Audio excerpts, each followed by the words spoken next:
Okay, I'm gonna go to the gym, but I want to do this video on relationships and another segment to the relationship series. And this one was about we are about the dysfunctional chemistry. Um, and I was listening to TD Jakes, and he was talking about how how we're attracted to what we're exposed to.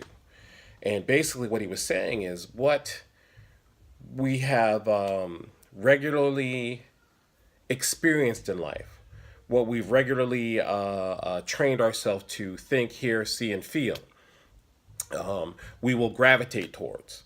That's an internal and external thing. So internally, if you're constantly doubting yourself, constantly being afraid, constantly doing the whole you can't stand how you look, can't really have a little self-loathing, self-condemnation going on,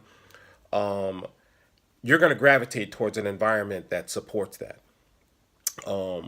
If you're constantly afraid, you're going to gravitate towards an environment that supports that. You're going to create a bubble that prevents you from going out and taking risks. Same thing when it comes to relationships. Excuse me. If you have a tendency to date men or women that don't appreciate you, don't treat you right, don't talk to you right, don't trust you, have control issues, lie. If you're dating people that generally treat you poorly,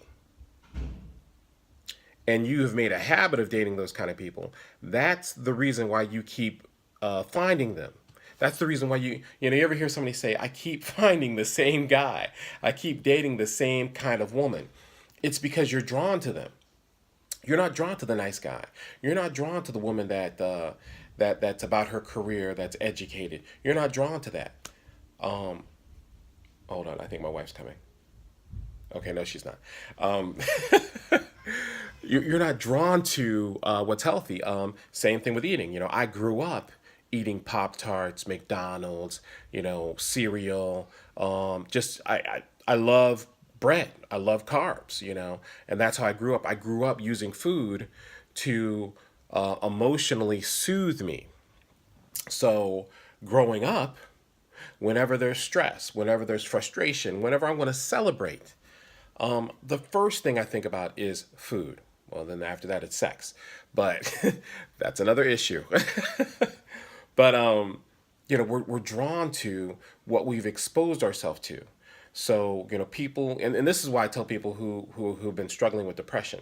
If you've been depressed for a significant amount of time, it's going to require an incredible amount of energy to change that. It's not that you can't change.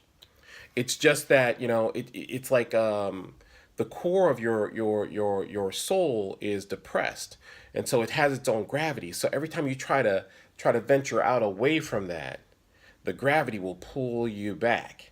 So just like a rocket ship has to have so much thrust to break orbit, the same as with you emotionally and mentally. You have to have so much drive and determination and commitment to break the orbit of your own self loathing, to break the orbit of your own low self worth, to change that.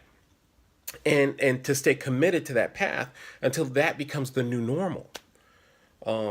You guys don't know that when I met my wife, I mean, I was attracted to her, but at the same time, I wasn't going to go for it because she was quiet, she was stable, she had good credit, she was healthy, she was reserved. I was not used to that. That was not the norm for me. I was used to the wild child. And those of you know who you are.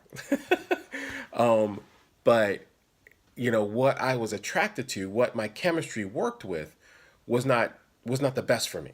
Okay, so I basically ended up with my wife out of my pastor really kind of punking me out, saying I think his words were, "You wouldn't know a good woman if she slapped you in the face,"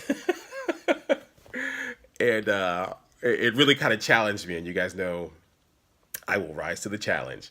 And I'm so glad that that happened because she is the best thing that ever happened to me. But those are the kind of things, you can't, change is not convenient, okay? Dealing with the way we grew up, from just our own thinking, we have to be brave enough and courageous enough to walk in a new direction. Dr. Caroline Leaf, in the book Switching on the Brain, powerful book on dealing with change. But she talks about the thought, the mind, and how if we have how we create these pathways in our mind, and if we've created a dysfunctional pathway in our mind, like let's say the basics, like I did that video on being worthy. So let's say we have this path in our mind where we have told ourselves repeatedly that we are unworthy, that we are not worth it, that we're a loser, that nobody's going to love us. If we've beaten that path in our mind, it's just subconscious, instinctual that we travel down that same path every time, even though we know it's killing us because we don't know another path. The new path has to go through this uncharted territory, through the woods, through the trees, and I kind of look at it like you ever see those movies that involve a jungle where they have the machete and they're chopping stuff down to get through, but they're traveling to get to a better destination. I think of when they're looking for the lost city of El Dorado, the city of gold, and that takes them off the beaten path.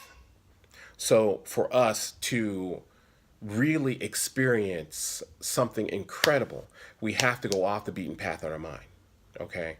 We have to date out of our comfort zone. We have to work out of our comfort zone. We have to venture into new territories, doing things that are uncomfortable. That is the only way to break habits that are holding you back. Because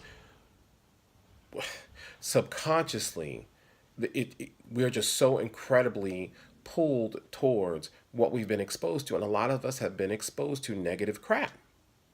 So basically, you're attracted to crap. You're attracted to junk. You're attracted to those things, even though you know they're killing you because it's familiar.